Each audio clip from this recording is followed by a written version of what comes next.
আমি চারটা কারণ মনে করি। একটি হচ্ছে যে রাশিয়ার ভূ অবস্থান, মানে ভৌগোলিকভাবে রাশিয়া কোন জায়গায় অবস্থিত। রাশিয়ার অবস্থানটা হচ্ছে ইউরেশিয়ায়।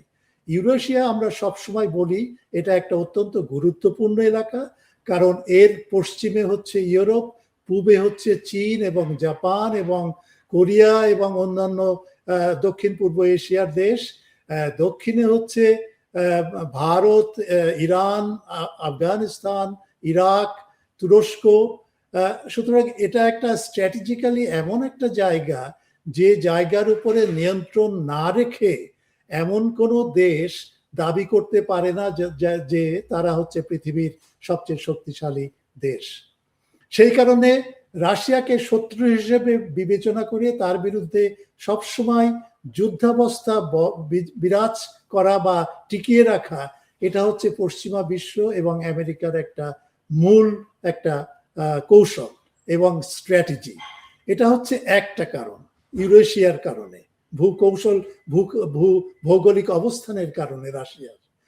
দ্বিতীয় হচ্ছে আপনারা লক্ষ্য করে দেখবেন যে নেপোলিয়ন যখন রাশিয়া আক্রমণ করার পরিকল্পনা করে, সেটা হচ্ছে 1812 সালে।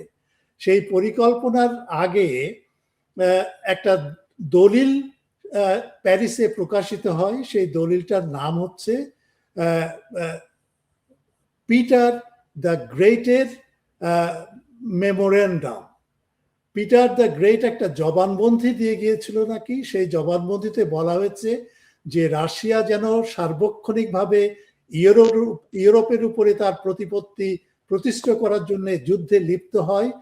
তার সম্প্রসারণ প্রয়োজন, তার জার্মানিকে দখল করা দরকার, সুইডেনকে দখল করা দরকার, ফ্রান্সকে দখল করা দরকার, ইত্যাদি ইত্যাদি। অর্থাৎ ইউরোপের উপরে একেবারে সম্পূর্ণ কর্তৃত্ব প্রতিষ্ঠা করার একটা জবানবন্দি নাকি তিনি দিয়ে গিয়েছিলেন, পিটার দ্য গ্রেট।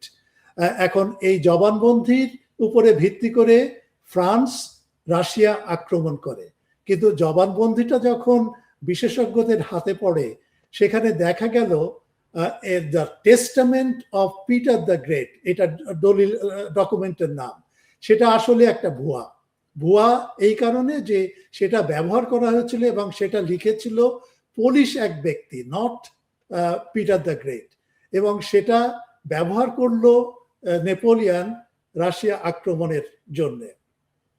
রাশিয়া আক্রমণের আগে, তার মানে 1808 সাল থেকে 1812 সালের মধ্যে নেপোলিয়ন কিন্তু ইউরোপের অনেক দেশ দখল করে নেয়, উত্তর আফ্রিকার দেশ দখল করে নেয়। অথচ আমরা বলছি যে রাশিয়া হচ্ছে সম্প্রসারণবাদী একটা দেশ, আক্রমণাত্মক একটা দেশ। তাহলে ফ্রান্স কি হয়, নেপোলিয়ন কি করেছে তাহলে? এটা হচ্ছে এক। দ্বিতীয় হচ্ছে যে নেপোলিয়ন যখন পরাজিত হয়ে রাশিয়ায় প্যারিসে ফিরে যায়, সেটা হচ্ছে 1812 সালের ঘটনা। তখন সে 3 লক্ষ সৈন্য হারিয়ে মাত্র বাকি 3 লক্ষকে নিয়ে সে প্যারিসে পৌঁছায়, এবং নেপোলিয়নকে কিন্তু রাশিয়ার বাহিনী তাকে ধাওয়া করে, কিন্তু রাশিয়ার বাহিনী সেখানে মাত্র 3 মাস ছিল প্যারিসে, 3 মাস থেকে ফিরে আসে। তাহলে রাশিয়ার উদ্দেশ্য যদি ফ্রান্সকে দখল করা বা অন্যান্য ইউরোপীয় দেশকে দখল করা মতলব যদি থাকতো বা উদ্দেশ্য যদি থাকতো, তাহলে রাশিয়া তো সেখানে থেকে যেত, তাই না? সেটা করেনি, তারা 3 মাস পরে উইথড্র করে চলে এসছে। এটা হলো দ্বিতীয়। তৃতীয় কারণ হচ্ছে যে রাশিয়া এমন একটা দেশ যে দেশের ধর্ম অর্থোডক্স খ্রিস্টিয়ানিটি।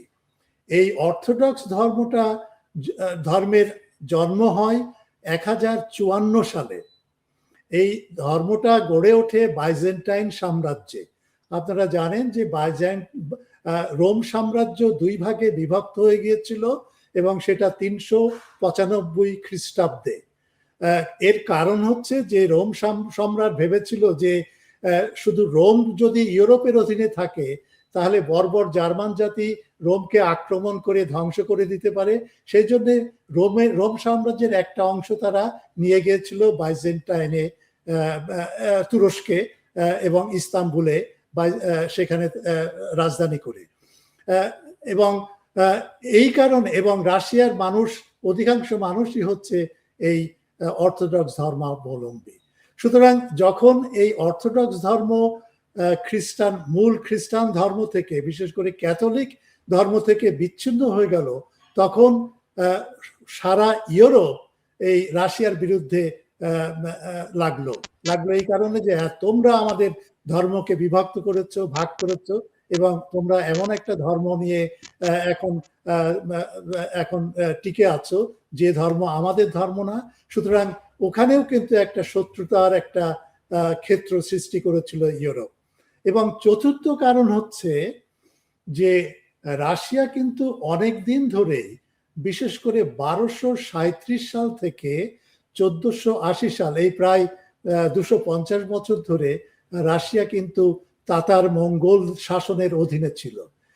ইউরোপ তাতার মঙ্গলদেরকে সবসময় এমন একটা জাতি হিসেবে বর্ণনা করেছে যারা বর্বর, যারা হিংস্র, যারা নিষ্ঠুর, যারা হত্যা করে, যারা নির্বিচারে গণহত্যা করে, ইত্যাদি ইত্যাদি এইরকম। সুতরাং ইউরোপ বলছে, রাশিয়া দেখো, তুমি তোমার এই স্লাভিক পরিচয় হারিয়ে ফেলেছ, তুমি আসলে ওই বর্বর তাতার মঙ্গল জাতিরই মতো। সুতরাং তোমার রক্তে তাতার মঙ্গল জাতির রক্ত আছে, এবং সেই কারণে তুমিও বর্বর।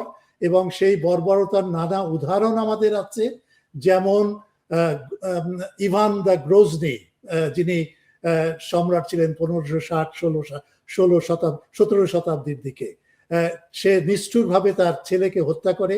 সুতরাং এই সমস্ত উদাহরণ দিয়ে ইউরোপ প্রমাণ করতে চায় যে ওই বর্বর জাতির বৈশিষ্ট্য যেটা লক্ষ্য করা যায় তাতার মঙ্গলদের ভেতরে, সেই বর্বর সেটা উত্তরাধিকার সূত্রে রাশিয়া পেয়েছে। এবং রাশিয়া সেই রকমই একটা বর্বর জাতি, সেখানে গণতন্ত্র নেই, সেই কারণে সেখানে বাক স্বাধীনতা নেই, ইত্যাদি ইত্যাদি। সেই কারণে রাশিয়া ইউরোপের চিরশত্রু। এইভাবে রাশিয়াকে কেন্দ্র করে একটা ন্যারেটিভ গঠন করা হয়েছে, এবং সেই ন্যারেটিভটার মূল ভিত্তি হচ্ছে রাশিয়ার সাথে কোনো আলোচনা নাই, তার সাথে সার্বক্ষণিকভাবে যুদ্ধে লিপ্ত থাকতে হবে এবং তাকে ধ্বংস করতে হবে।